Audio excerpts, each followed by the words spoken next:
because when someone is, for example, getting mad, right? When they get extra mad, oh, he's going nuclear, right? Nuclear goes boom, right?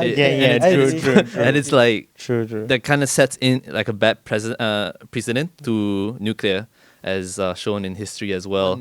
Is, for example, getting mad, right? When they get extra mad, oh, he's going nuclear, right? Nuclear goes boom, right?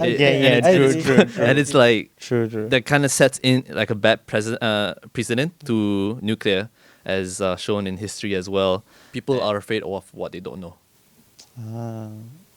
right? And I guess then when people see that the only thing that is surrounding nuclear, I wouldn't say only thing, but that's what they see. They don't know about the IAEA. They don't know about these nuclear regulatory boards. They don't know any of that. But all they know is that, alamak, ada nuclear power plant, lari. Kan? I see. Tengok kat Fukushima, it's going to blow up. Obviously, that's not true, but that's what it is. So for me, to answer your question, why was it so easy for me to be convinced? Well, just because I just put the initiative to learn, I guess, as I've been drilled into for the past 4 or 5 years of my previous life.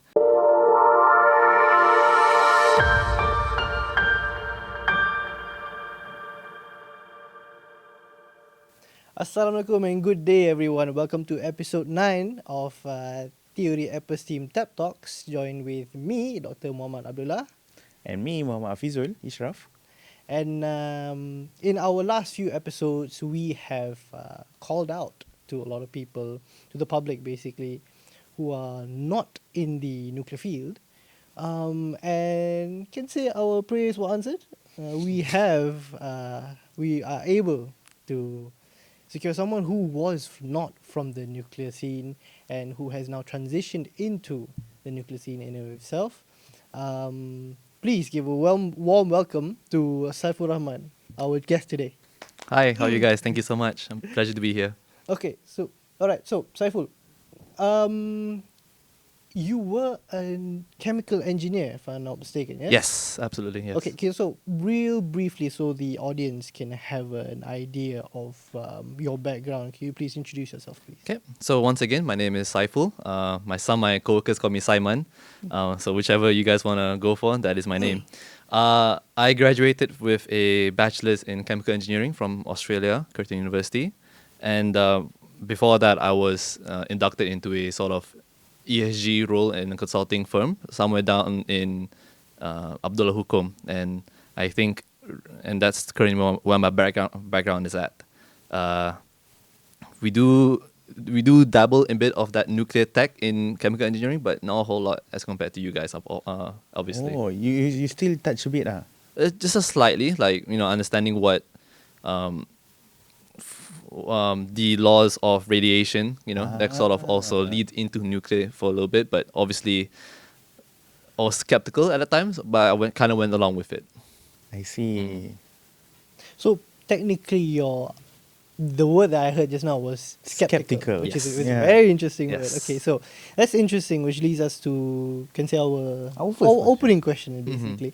Where does that skepticism come from initially? Yeah. And if I may add to that question, is it the general masses skepticism? Is it shared among a lot of people, or is it specific? Yes. To answer that final part, right? Yes, it is a general consensus of things, because when someone is, for example, getting mad, right? When they get extra mad, oh, he's going nuclear, right? Nuclear goes boom, right?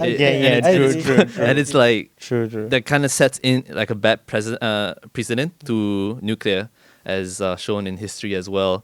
And when I was studying in Australia, at least in the beginning, there was an election going on, and one of the parties was very pro-nuclear. And it was the Liberal Party of Australia, I think, if I'm not mistaken. I can't remember. It's been about 6 years now. And they were advocating for nuclear to be the source of electricity. And one of my friends at the time, I think her name was Georgia. She was, oh mate, we gotta support these guys. They're making it a difference. But I still didn't buy into it. Because again, histories like Fukushima and Chernobyl didn't help with the perception of it. And I also watch a lot of cartoons as well. So sometimes I watch The Simpsons. As you can see Homer is messing about, and then one wrong button and you can just go boom, and there goes the whole nuclear power plant, right? So that was my initial perception of things as well. But generally, the masses do feel that way, I guess. Okay, all right. It's pretty interesting. In our last few episodes, someone mentioned about The Simpsons as well. Cartoons. I'm telling you guys, cartoons, man. I grew up on Tom and Jerry, so I don't know. Hell yeah. Okay, so, but that was back then. Yes, sir. That was several years ago. And currently, as you mentioned, you've notified us you have transitioned into not into just being involved in the nuclear scene, but actually changing your views as well. Is that correct? Yes, absolutely. All right. Yes. So, in that transition, what is the general thing that that was eye-opening, if I may say? Well, when you think of nuclear power plants, you think of that huge cylindrical shape, and it's gas coming out of it, right? The coolant towers. The coolant towers, yeah. Yeah. So when people think of nuclear, they see that immediately, but people don't know what they are, right? So for me, when I started with sidetrack a little bit, when I started with chemical engineering, I was skeptical of those oil rigs as well, because that's what we do, where they extract oil and whatnot. And obviously they have issues, like for example the deep water incident back in 2012, if I'm not mistaken, where oil spilled and the whole sea is pretty much polluted, and it'll take decades for them to sort of clean it up. And Was that frequent in the oil no, and gas industry? no, obviously not. So it was a freak accident. It was a freak accident, yes. Ah. So, and I had in mind, but I still pursued my career in chemical engineering, even though there are like that huge risk of things happening. And then once I've been inducted into the whole nuclear scene, I took a step back and I thought, okay, well, I'm only here because boss minta I pergi kerja lah kan, so buat lah kerja kan. So I kept thinking that all these accidents happen, right? Obviously, but they don't happen frequently. So what is the reason? So I started, learning more of like, why did Fukushima happen? Why did Chernobyl happen? Hole. Huh? You went down the rabbit hole. Kinda, yeah. Okay. As I do when I'm interested into a topic. Awesome. And I found out that oftentimes it wasn't their fault. Like for example, Fukushima, from the reports I've read and what I've known now, they've been consulted to provide a high level a very tall seawall, because Japan has a lot of like tsunamis, right? Yep. Earthquakes. But and then exactly, and they decided, nah, it's not gonna happen. Don't worry, it's fine, and it happened. And obviously, it's taken countless of lives. But the thing is that people tend to remember the one singular bad thing than the multiple good things that people have done. So that's the point where I started thinking, oh, maybe I was ignorant. And to be fair, I was ignorant. I was ignorant with my thoughts, but eventually I was able to meet people who were able to change my mind. And ever since then, I think that is my ultimate goal, actually. Maybe I'll find an opportunity down the line to work in nuclear, but as of right now, that is my current mindset. Awesome. Okay, just to give a bit of context, we mentioned you did transition a bit. This is a bit off of a tangent, yeah? Can you just really briefly, without going to the weeds of it, just describe what is your current role in the nuclear field that you are in right now? Just very briefly. Yep. So briefly, I was I wouldn't say in charge, but I was assisting in the business prospects of a nuclear in Malaysia, and so far it looks on the high note, but certain things have to give, kind of thing, without going into too much detail. Yeah. Awesome. Awesome. Sorry. So before this, you said you were from ESG. You work Yes. with is it ESG consultant, was it? Yes, sir. It's environmental solution and consultancy. Yes. I see. So what was their perception on nuclear itself? On nuclear I energy? don't think we had any nuclear projects at the time. I see. But if I had to, if these guys are watching or whatever, please don't take my word for it. But if I had to imagine, they would be pretty pro-nuclear because the things I've done, as mind you, I was still an intern with them, and the things I've done with them, nuclear just seems to be like no-brainer. It's a no-brainer thing to them, I see. because That's very interesting. Yeah. What makes you say that? Yeah, why Sorry was for it- cutting you off, no, it's but okay, it's all that's good. very interesting. You're good. So obviously, when it comes to ESG, it involves environmental stuff, right? Mhm. And from studying with my colleagues, you only need just a couple of kilograms of uranium to actually like provide this amount of electricity. So why go through all this hassle to chop down trees, multiple trees, and make a dam or whatnot, right? To create this ESG flow where you could just have this much and this plot of land and then you're done. So when I was working with with my colleagues at the time, we did a lot of chemical what's the word, chemical QRAs, which Okay. stands for qualitative risk assessments. Okay. So a lot of it involves chemicals and potential foreign objects that can pollute the environment. So a lot of the times companies will come to us like, okay, we have this thing, and we have this problem, and waste is involved. How do we deal with it? And to me, and some of the projects as well, they also provide a what was that project? It was an aluminium company in Malaysia, in Singapore, Okay. and as well as a semiconductor company. And we did a lot of risk assessments involved in that. And turns out, well, if it blows up, it blows. It will affect a couple of kilometers. So steps would need to be taken to ensure that is the case. But when it comes to nuclear, they would probably do the exact same thing, because I think environmental safety, waste management, and nuclear, they go hand in hand. So I think for people like ESG, I don't think they should be afraid of nuclear. I think they should be for it, because I think it aligns with their core beliefs. To all the ESG people who are watching this episode, pardon me if I'm oversimplifying, but from what I'm hearing, the perspective that ESG is looking is more towards on the outlook of nuclear, that is. It's the cost benefit of nuclear brings more benefit than harm to. Yes. Ah. I think so. I think that is the best way to put it. And obviously, ESG is very pro renewable energy, right? And if I'm not mistaken, nuclear is renewable energy. All these are very cost efficient, It's low carbon. low carbon. Low yeah. carbon. It's So, not particularly fully clean. Yes. That is, of course, it produces waste. course, yeah. But it's almost as you said it, because it's not completely green where there is waste. Yep. But the waste is non-pollutive. Correct. If handled right, of course. So I see. So you kind of like, it becomes A equals to B equals to C, C equals to A. So renewable energy is meant to be a low carbon Correct. thing, right? So Presto. presto, bada bing bada boom, and then here we are. See, it's pretty eye-opening even for us, Fizul, Yeah, because true. to be completely honest, ESG was not within the realm of Agreeing, I say.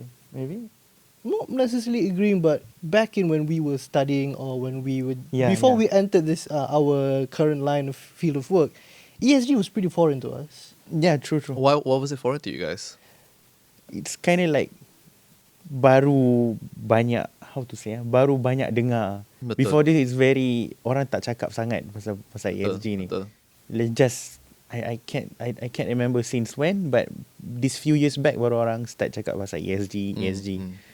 Yeah. Although I will say, back when we were studying right, one of our projects for our final,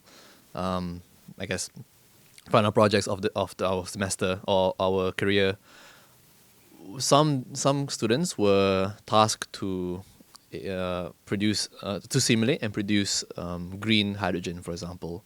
Uh-huh. And economically, it's a bust. It's not gonna work. Oh. It's very expensive actually. I see. What? Sorry. Just what is green hydrogen? Green hydrogen is basically, from what I understand and from what I know, green hydrogen. The word green comes from an environmentally friendly way to produce hydrogen. Essentially, right? So we have this program called HYSIS, which is like a sort of simulation program that we can sort of simulate how to produce. Just want to And put it out there, it's HYSIS, right? HYSYS. Awesome. Yeah. Okay. A super expensive program. Don't recommend it. It's a headache. Whoa, okay. It is a alright. headache, but we have to use it because that's what we are doing as chemical engineers. Understood. However, when you sort of put the whole thing together, the financials of it becomes almost impossible. Your numbers will always be in the red. Whereas an alternative source of I guess hydrogen or green sources of producing green compounds, hydrogen is just not there. Not yet, anyway. I think in the future, hopefully, inshallah, we will get that push. Okay. But when I compare to nuclear, there has been cases of it works in especially in European countries, right? UK, Yeah, France, Germany, yes, and even also in the US, they seem to be doing just fine. So, but fingers crossed. Fingers crossed. And in TE right now, of course, again, we mentioned in previous episode, we're not trying to be biased. And this green hydrogen thing that you just mentioned just now, right? Really briefly, what makes it, or what component of what aspect of it is it making it not feasible? Hydrogen. If you can simplify. Hydrogen. The production of the hydrogen. Just hydrogen in general. Oh. Because hydrogen is... as a fuel? Yeah. Oh. The whole reason why we haven't used hydrogen like in our space right now is because, for one, as you said, it's the production of it. Okay. H2O, water. When you take it out, when you split it up, you get hydrogen gas and oxygen gas. Electrolysis. Electrolysis, yeah, correct. However, the very base form of hydrogen is so unstable that, It's more to handling the correct, fuel, is it? Correct, yeah, correct. And you have to sort of compress it to the point where it almost becomes unfeasible with our current technology. So when people refer to the nuclear bombs dropped on Hiroshima and Nagasaki, and please correct me if I'm wrong, but they're considered hydrogen bombs. One of them is considered Yes. hydrogen. Yes. The second one. So imagine that amount of power, like just one single atom. I mean, it won't be as much, but it will still cause massive damage. And trying to compress that and trying to contain that singular atom is just really difficult. But it is one of the most efficient sources of energy. However, I think as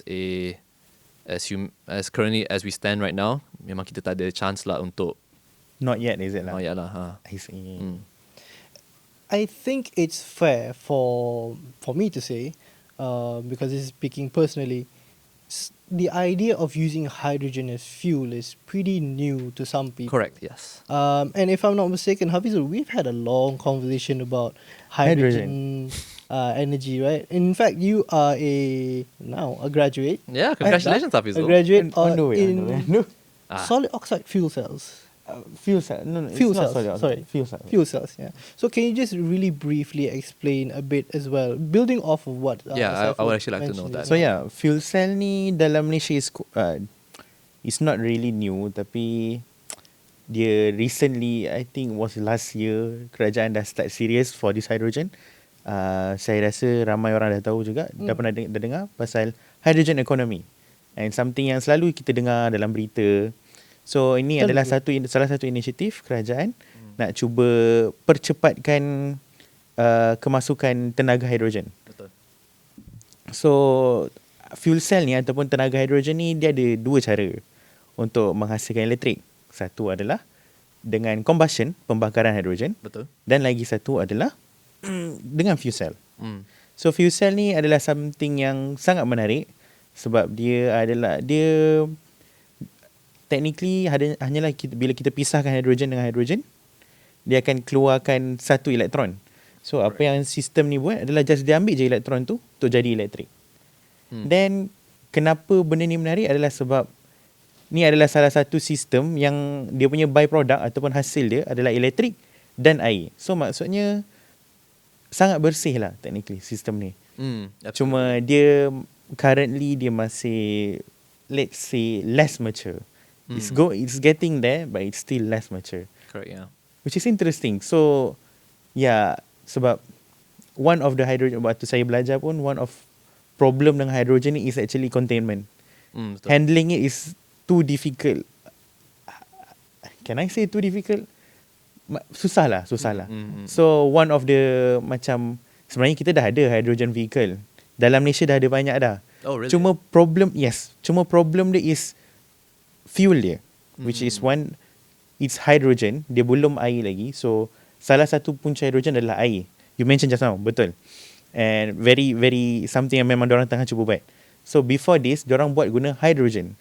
So it's not feasible sebab imagine nak letak tong hydrogen, let's say dekat stesen minyak ataupun dekat somewhere. Ataupun It's dalam not kereta. feasible. That's a pretty... Dalam kereta is still okay, but still tempat nak mengisinya. Refuel.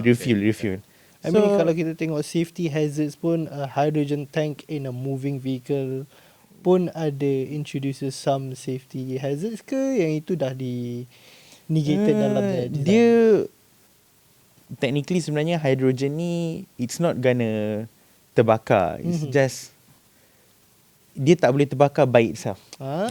It needs oxygen, Yes. combustion. Okay. So technically it's not a problem in the car, but it's the problem of When nak it's outside contain. the Outside pun satu, true. And then it's the containment. Even sebab hydrogen is atom paling kecil. Kita punya atom paling kecil adalah hydrogen. Hence dia lah paling susah nak contain. Betul. And itulah salah satu challenge dia currently. And ada lagi, but that is also one of it. Yeah. So I think it's fair to say, adding what both of my my partner and our guest mentioned just now, putting two and two together, hydrogen is very viable. Yes. Tapi it's just not there yet. Not yet. It's fair for me to It's say on the that. way. Eh? Correct, yes. Yes. So, and because of that, I started thinking, okay, if it's not hydrogen, then what else is there? So- hence why okay. Hence why it's nuclear. Right? I see. Okay. Well, where hydrogen on its own is hard to get, but from what I understand, uranium on its own is not radioactive unless you enrich it. Correct? Or is it already It's less. I'd say less. Just more radioactive. I mean, It's more unstable. enrichment only induces the likelihood of chain reaction. So, natural uranium is still radioactive, tapi it has a low probability of. I see. Okay. All right. So still some care needs to be. Definitely. Yeah. Definitely. All right. Okay. I In thought. terms of the safety, security as well, of course, but more of the radiation safety and pendedahan kepada the public masses and pekerja lah. Okay. Most of it. Tapi you're not wrong there, definitely. You're definitely not wrong there. So just now you mentioned, I just want to know lah perspective of chemical engineers. So you studied there kan? Yes, sir. What is their engineers from there punya perspective towards nuclear? Sebab currently, I can say this, Australia has no nuclear power yet. So, if I'm not mistaken, right? I think so. I have to look that up, but I think they're in the process of it. But I don't think. Oh. I don't think they're there yet. Ah. I have to look it up. So they are not entirely against it, is it? No. Although I will say that again, going back to the first question, right? Particle perception is still a thing. And when you're part of a Western country and people are a bit more happy to say whatever they want, people tend to express an outward a lot of disapproval of nuclear, right? But to your question, what do chemical engineers like some of my friends think? Hi, Jenny. I think people like her, I think, were very much pro-nuclear, but they would like to know more. Because if we're already good with oil and gas, then I don't think nuclear should be that much farther away from our initial values, I guess. But if I had to say, most of my cohort is either for it or neutral to it, which is honestly not the worst. Oh, interesting. I see. But they do need that little exposure to it first. First before they actually make the decision. Because I did biochemical engineering for like one semester, and that has some form of nuclear inside that as well, as just a part of a little tidbit. So yeah. All right. So basically, even in your education, there was coverage of the nuclear industry by a bit. I wouldn't say w- coverage, but kind of like a brief mention in a movie, you know? It's like, oh, nuclear. I see. Yeah. A cameo, basically. Yeah. Alright, good. So, okay, Marvel's cameo right there. Okay, but after several years, which where you are right now, Yes, sir. Saiful dah pun masuk alam pekerjaan nuklear juga. Betul. And of course, Saiful dah jumpa banyak the main industry players such Yes, as your advisors, maybe your managers also Betul. have some nuclear insights. Mm-hmm. And of course the experts that you would consult kan, of course kalau project kita akan ada experts, you will consult them. How has this connection between you connecting with these experts dalam industri nuklear ni, how have they shaped your perception towards specifically the risk that nuclear brings to Malaysia?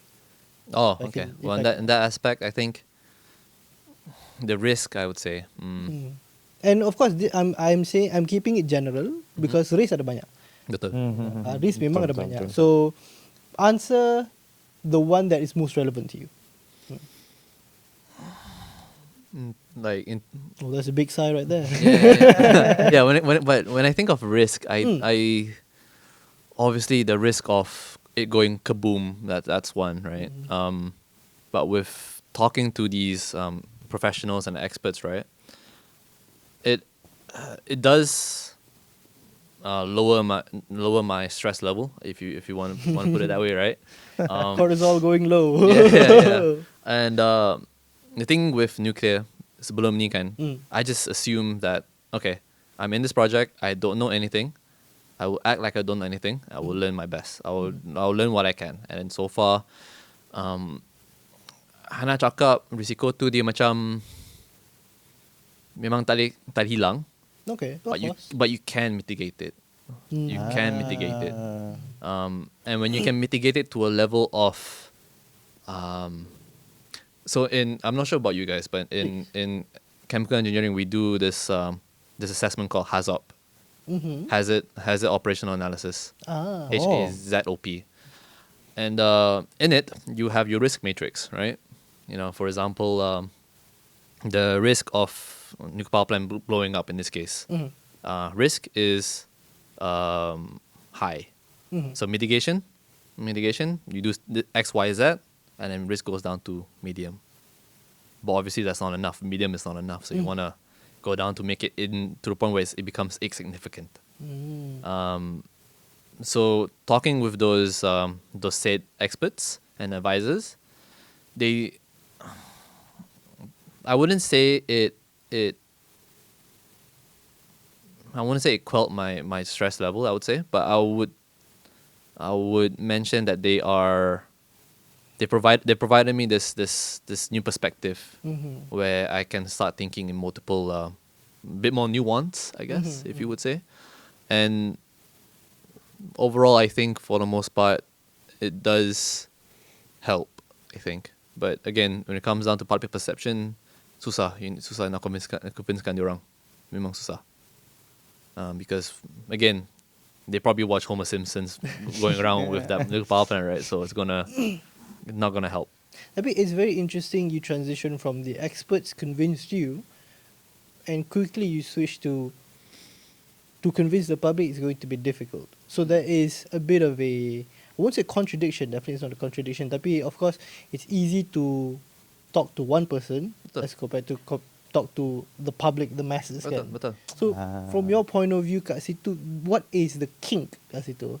Well, Because these experts can at least soothe a bit of your worries. Tapi when we zoom out, and even this is speaking from our point of view juga Hafizul, Yeah. when we zoom out, public punya perception still doesn't change much sometimes. betul.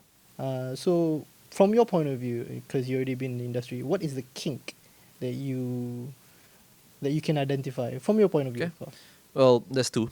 Number one, I want to say that because we've been in this engineering field, we were taught to sort of accept and learn from different perspectives, right? Even if you disagree with them, you kind of have to. That's part of the job. Mhm. And number two, very simple. People are afraid of what they don't know, right?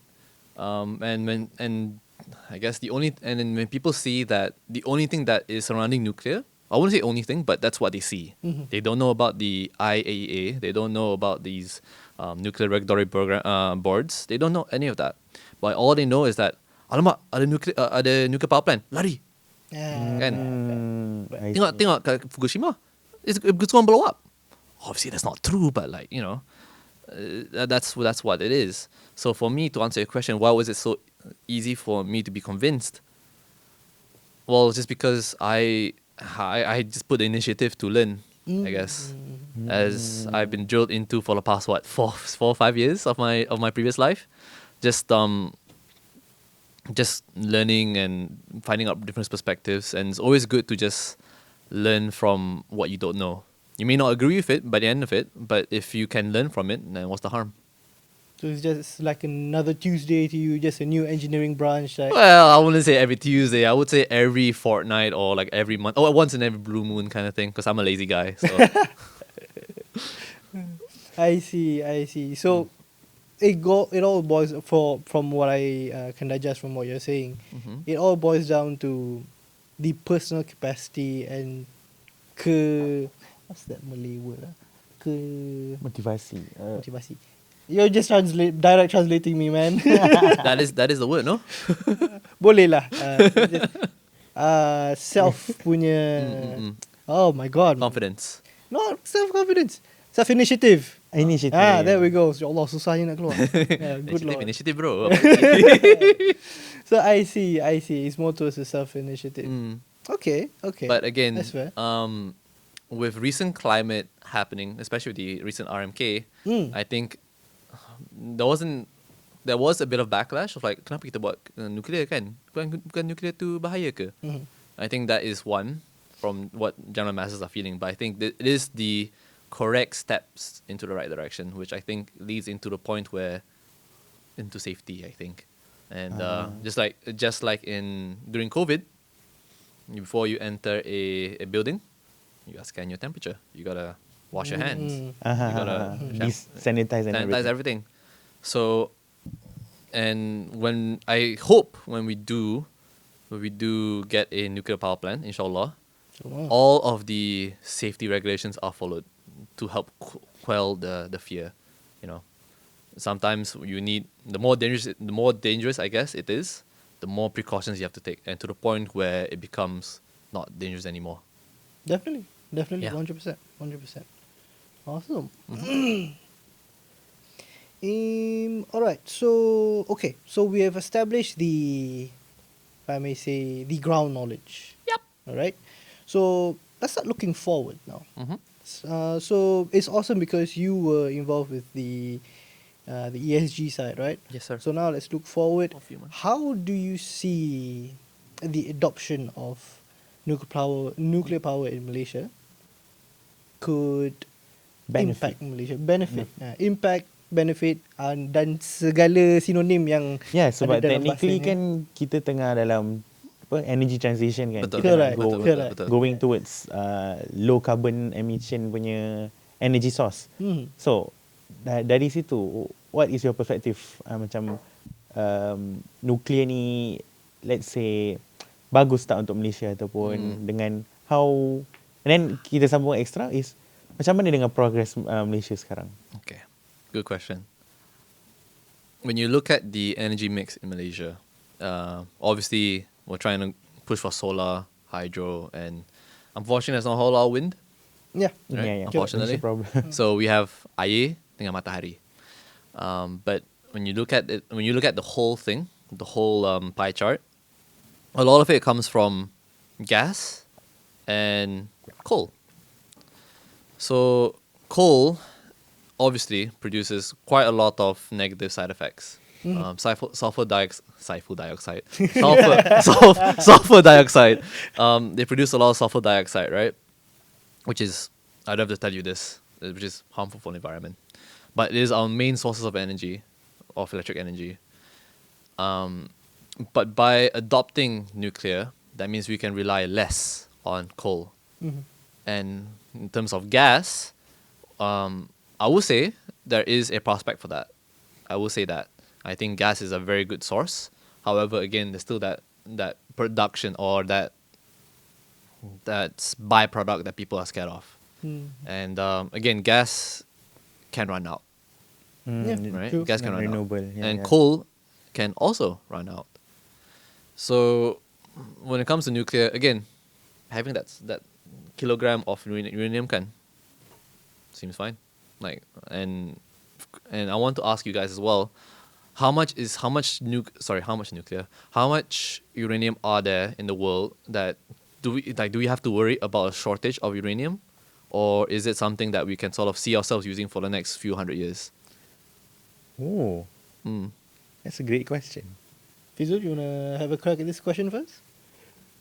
I'm not sure particularly, Mhm. but at the current rate punya perkembangan, I'd say, it should be fine. But then, if let's say we are talking about few hundred years from now, of course there will be some, let's say, new source that's good. Maybe akan gantikan nuclear, who knows. But then in the same time, kita punya civilization ni, kita baru explore like how many percentage of our kerak bumi, was it? Our mental is, I think it was like 9%. I think it's even less Less actually, than that, but right? Yeah. it's very small. So manusia pun, I'd say tak sejauh tu, like, kita tak explore dalam lagi. I mean, We we could know do more better. about space than our sea. Yeah. Which is That- weird, that's a kan? fact, that's a fact. Yeah, yeah, Which is yeah. scary, to be honest. Yeah. So scary. Kinda. Like, you don't know what's going down there. Tapi also, there's also that also opens up opportunities of what is down there. Resources, maybe. Look, when you go down deep enough, you can't even see the sun. Your Yeah. blood becomes, the wavelength that comes in, red gets shifted out. So if you start bleeding, you won't bleed red. You'll bleed a whole different color. That's how deep you have to go, and that's how scary it is, I think. And if you ask me, I'm scared more of the deep blue sea than I am in space. Because at least in space you can see the sun. But obviously, if you believe in aliens. then- But yeah, so again, my question, will it run out? And I understand that nuclear power plants, they can run for maybe to the most 100 years. I don't. Actually, okay. My question will start from there. Each power plant is expected to run at a minimum of, not minimum, but on an average of 60 years. Okay. Usually, we're talking about large conventional reactors, Yes, sir. which usually is 1 gigawatts. Yep. So, and even then, the fuel that is needed is very compact. And when I say compact, I'm of course comparing it to coal, orang batu lah. Because just to give a perspective, satu can of uranium, tin can Coca-Cola, has the same energy as 3 trailers of coal. How many tons is that? I am not particularly sure, tapi But 3 3 trailers. Okay, alright. So that's a visual representation. Uh-huh. So kat situ orang boleh nampak ketumpat betul lah. Energy density. There we go. There. Thank you very much. Betul, betul. Ketumpatan Ketumpatan tenaga dalam one 10. can of Coca-Cola. Alright. So that's talking about uranium. And of course uranium can be found naturally. Yes. Kalau kita keluar ni, kita korek tanah, we found uranium. But that's not the main uranium yang kita terus campak dalam reactors lah. Unless we're talking about CANDU reactors. They're two different. Yeah. Tapi Heavy water. what I'm trying to say is basically the source is abundant. Yeah, of course it needs processing, it needs enrichment, it needs reconcentration, so on and so forth. Tapi sourcenya ada. Mhm. Tapi it doesn't just stop there. There's Kita also kena look into the possibility of new gen reactors. Mm. New gen reactors specifically, I'm talking about thorium reactors. Sorry? Thorium reactors. So, Oh, okay. Saiful, you are familiar with uranium. Yes, I am. Yeah. So currently there is expansion in the nuclear industry where we are looking into a different fuel type, I see. which is no longer using the element of uranium, but a very similar element, which is thorium. Is thorium as radioactive? You can say that. Basically, it is radioactive, definitely. To say if it is it as radioactive, of course, there are so many parameters, like how much, Mm. what is the purity, so on and so Good forth. lah. question. Tapi if we want to put it side by side, thorium research on thorium power reactors. Yeah, correct. Research on that is expanding very rapidly. Mhm. And it has gotten quite significantly a lot of attention I'd say, yeah. in the past few years. So maybe if we're talking about, as you say just now, several hundred years in the future, maybe it will just take maybe another 100 years for us to actually put reactor thorium dalam sistem jana kuasa tenaga, Okay. not just in Malaysia but maybe the whole world. Okay. And of course, going back to that, kalau uranium dah senang jumpa, thorium, which is also a radioactive element, Senang jumpa pun kan? senang jumpa juga. Ah. So So- it's a new source completely. Okay. If I'm not mistaken, thorium is like 4 times more abundant than uranium, was it? Oh boy. It depends on the radioisotope juga. I see. Yeah. Okay. But is it as efficient as uranium? Wonderful question. You should be a nuclear engineer now. Awesome question actually. Now the interviewers has become the interviewee. Nampaknya. Is it as efficient? Okay, so as I mentioned just now, it's on the rise. Dia sedang berkembang, tapi tidak lagi Assess. diaplikasikan Mm. ke any Tenaga. country. Yeah. In fact, any any country. It's still in research. It's still Tak in ada, research even in development. fact, tak silap, masih tak ada pilot reactor pun yang dah siap. Yes. If I'm not Yeah. mistaken, we're not there yet, even there. But research has shown, in terms of its generation capacity, there is a very high chance yang it could perform just as well as a uranium reactor with several additional benefits. Okay, so I'm going to geek out a bit. So kepada siapa yang Go for it, please. Please. kepada siapa, if it's too much, leave a comment and I will have an extended explanation in the comment section. So in a uranium reactor, correct me if I'm wrong, Fizu? Mhm. Uranium reactor, of course, uranium splits. Right, one of the byproducts is plutonium, right? And plutonium is the product that is used for Weapon. exactly weapons. Weapon. So nuclear weapons actually. I don't So- know all this. Okay. So that's why the protection of spent nuclear fuel or waste is very, very important. Yeah. Very Because- strict, in Very fact. strict. Very strict. Actually, thank you very much. It is very strict because if you mishandle it, and it falls into the wrong hands, orang yang orang jahat lah, ia boleh digunakan untuk menghasilkan Senjata. senjata. However, thorium reactors do not undergo the same process. The byproducts of a thorium reactor is said to not produce any material that could be weaponized. So in short, and I'm not saying we can be more carefree. No, definitely. Tapi the safety and security aspect of the waste is a lot safer as compared to the possibility of uranium byproducts could be used. I see. So those are the additional benefits that thorium has. So it might not be as efficient, but it has other factors going for it that makes it. I think it's actually. It could be. It could be just as reactive as well. Only time will tell. Yeah. Because it's still in development. But dia ada dia punya faedah lah. Yeah. Yes, The definitely. extra benefits, betul. Yeah, that Faedah. sounds good. Extra. So going back to the question, the first question, if we have one source already that's already abundant kan, dah boleh dapat readily. Okay, maybe not readily lah, kena process a bit more. Tapi Okay lah, for the sake of it. for the sake of it, yeah. Tapi yang available now, excuse me. now we can look into a new source yang kita belum tap lagi pun. So to answer your question of nuclear power, I think it's going to last quite a while actually. Okay. Several hundred years, quite possibly. Mm. Yeah, quite possible. Quite possible. I may be a bit optimistic, but that's from what the research that I've done so far. Yeah. I mean, that's a problem for people to come, not ours, you know? So. Yeah. Sons and daughters. Okay, awesome. Yeah. Awesome.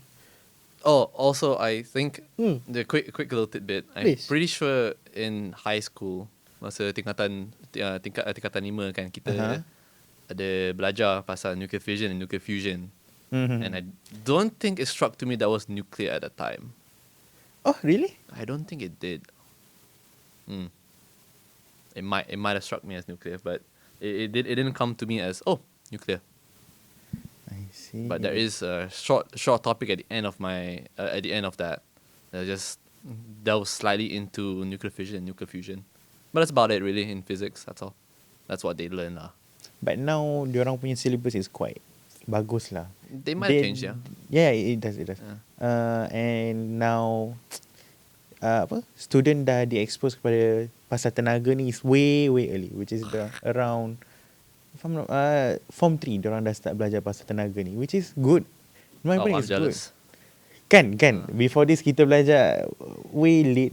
Form Boy, four lah. boy, you were jealous.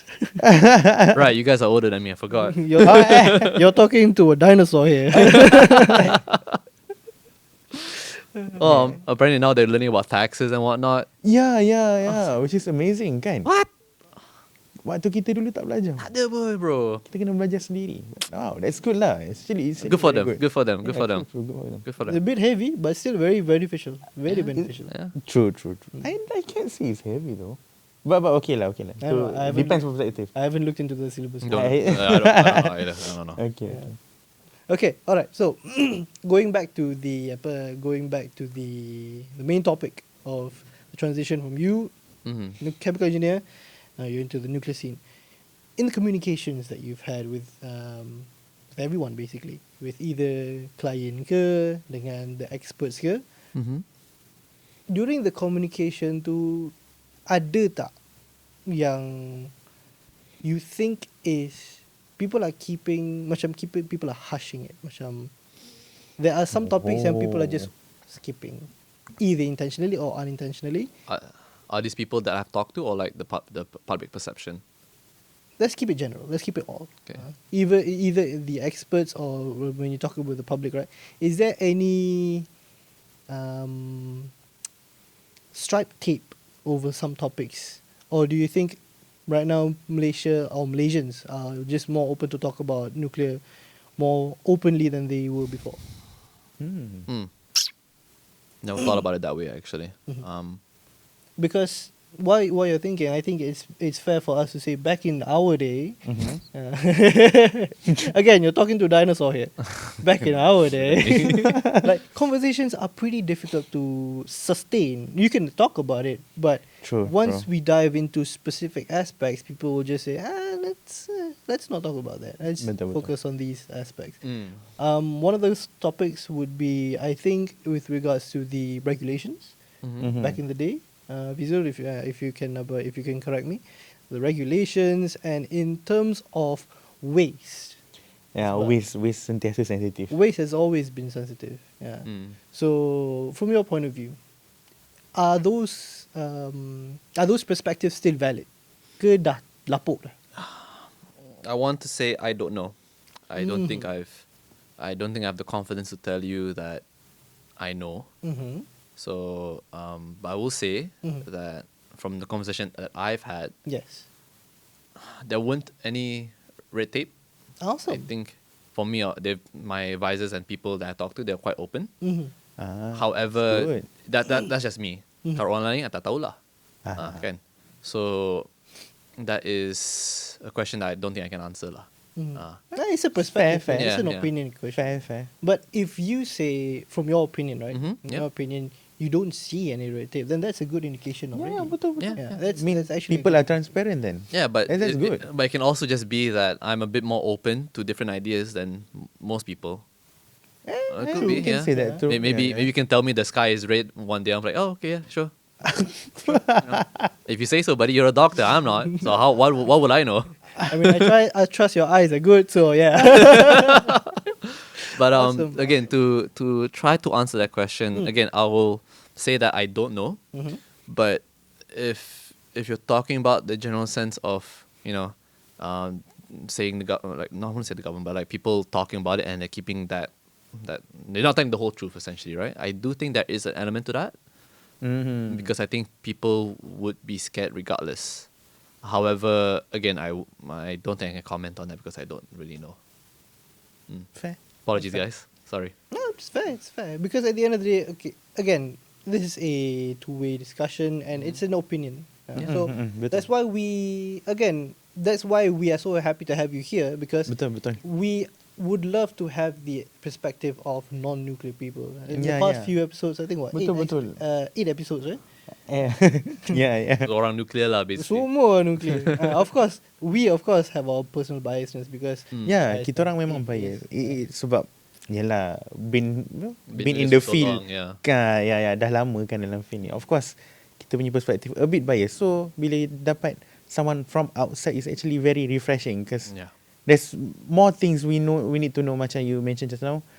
Maybe part of yang membuatkan it's easier for you to accept was education, which is Yeah. menarik. And I'd say saya setuju sebab maybe before this nuclear is not as macam mana orang susah nak sebut pasal nuclear before this kan. Berat And now mulut. berat mulut. Bahasa betul. And currently makin mudah lah kan orang nak sebut pasal Yeah. nuclear. Maybe that's menarik lah, which is betul setuju. My father actually told me this quote that not quote but like this, he told me this thing that I still live by today, right? Mhm. The reason why he sends this he gives us these opportunities to study, right? I think is because without education people will lag behind, obviously. Mm-hmm. And in the field of nuclear, correct me if I'm wrong, but in the nuclear field, people like me, chemical engineers, civil engineers, electrical engineers, mechanical engineers, there we go. Though everyone is involved, essentially. It's not just you guys, right? Mm-hmm. So in that sense, cooperation is needed. And before cooperation, you need to be educated. And if people can be educated on something that they don't know, you don't necessarily have to agree with it. No, I would never tell you to learn something and you have to agree with it. No, of course not. But if you can get a better perspective, I think that will do you a world of good. So to that sense, I think people are still scared. But again, to my previous point before, people are scared for what they don't know. People are scared of the dark because the dark is the unknown, right? So, Interesting. Awesome. but if you shine a light, no matter how dim it is, you can still see a little bit better. Okay, So- that segues very, very nicely into our Oh, last few questions, actually. Yep. The last few questions is basically you mentioned about shining a light. But here's the thing: when we talk about learning something new, Yeah. regardless whether it's nuclear, it's chemical engineering, it's mathematics, it's taxes, the light is usually blinding. It's like Oh. opening a window to a dark room and you are just suddenly hit with the midday sun. Been there. So basically what I'm trying to say is you have transitioned from a chemical engineer to someone who works in the nuclear industry now. From your point of view, how would you advise someone who maybe was skeptical before or have very limited knowledge on nuclear? Mm-hmm. How would you approach? How would they approach? How would you recommend them to approach this Yeah. issue? Because if we're talking about people who are in the nuclear industry, they can go on and on and on. yeah. But for a person who doesn't know where's the head and where's the tail end of it, it's going to be a challenge. So I think maybe you can shed some light. Yeah, easy. The answer is pretty simple. Awesome. How do you learn? How do you learn a topic? You ask someone who's better than you, right? So for me, people can be overloaded with information. Definitely, Right? definitely. So Betul. when you go into school or when you study something, you're gonna be bombarded with all these things, right? But if you drip feed it, if you make them understand just slightly, just a bit by bit, they'll become even more curious. What that's not mean in college, in university lah, but it is what it is. But they become more curious and become more in tune, I guess. Awesome. So my advice to people who are, I would say, on the fence, or Neutral people lah. who are Neutral. neutral or a bit and be on the anti side, I would like to say that have a conversation with someone who is someone who is nuclear. Obviously, if that person is rude, then you have every right to feel the way that you feel, right? Because that's your Individual. experience. But if you manage to have this good faith conversation with people who are willing to tell you things that that you're curious about, I think it will do you a world of good. Again, you don't have to you don't have to agree with it. You definitely don't. But if you can say that, I had this conversation with this nuclear guy, and he told me all these things. I don't agree with it, but at least it was nice. I'm gonna have a chat with him like next week. So, right, and eventually people they will change their mind. If so, my advice is just to be open-minded. That's number one. Number two is to approach someone who is happy to talk about it. It can be your teacher. It can be anyone who you disagree with. That's fine. And number three, be as friendly as you can, right? Because back in Australia, me and my friends would talk about religion quite often, right? Because it's a bit of a sensitive topic, but we managed to get through and managed to agree and disagree about certain things. And I think if we can do that, then nuclear should be pretty easy for the public perception. Awesome. Yeah. Awesome. Interesting. Just to build off just a bit that last bit, not the religion part. No.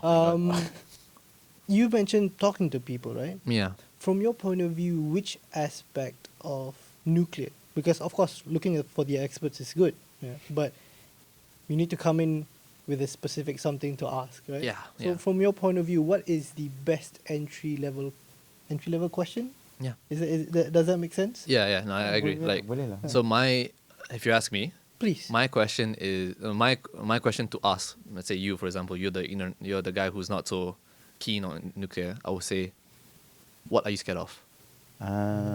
What terrifies you? Apa yang takutkan kau? And if they say X, Y, Z, you go, okay, I have answers for X, Y, Z. Would you like to listen to them? And then you tell them things that they still might not agree with you, but at least they know, right? Kind of that little seed of information that will change things. So that will be the question. Like, what are you scared of, right? It's as simple as that, I guess. It's just to go straight into the seeds of it, into the weeds of it, and just address them. not necessarily, but like to understand what a person is worried about, you have to know what they're scared of. And when you tell someone what you like about it, people tend to sort of think, oh, you're biased. You're clearly so biased, right? But when you listen to people and try to understand the perspective, I think people lebih kepada, okay, boleh dengar sikit lah, dengar lah. Macam open, Betul. more open. A bit more open to talk about it more, I guess. To be receptive. That's the word. Okay. I see. Understood. Understood. Okay. All right. I think we have had a very, very insightful sharing session. Saiful, thank you very much. Interesting. Thank you so much. For joining us in this episode. I Thank you appreciate it. so much. Thanks so much. Real quick, if there's any message that you would like to send to either anyone, like shout out to Jenny just now. Shout out to Jenny. Woo! Hi, Jenny. Or a message to anyone or anything, please. Hi, my name is Saiful. I'm just an idiot who had the opportunity to learn about certain things, and I had the opportunity to be in this company of this project as well. But to learn is to brave the wilds, I guess, right? And I think education is the most powerful form of growth. So if we can learn as a nation, if we can learn as a if we can learn as a nation, I think we'll grow as individuals as well. So yeah, thank you to everyone here, and Thank you also. sorry to the people from ESC. Hi guys, hi Boone, and Hey guys. and thanks to the team that I work with for opening my perspective, I guess. Awesome. And a new perspective is never always a bad thing. Awesome. Okay. Thank you for sharing your perspective Thank you, with thank us. you, I appreciate it. So, Terima kasih. Thank you. To everyone who's Same. watching, thank you very much for staying tuned all the way to the end. It's a long episode as always. Any comments, please? Any comments on this specific topic? If you're interested in the development of nuclear, if you have any worries, again, as we mentioned in previous episodes, please reach out to us. We would love to address those issues if we can. We are in contact with the necessary experts, and we'll bring these questions to them. And yeah, we look forward to having an open dialogue with everyone, not just specific Betul. people. Hi. Such as Saiful. Hello. Betul. So until then, stay curious, everyone. We'll see you guys in the next episode. Assalamualaikum, and see you guys soon. Assalamualaikum. Bye. Bye bye.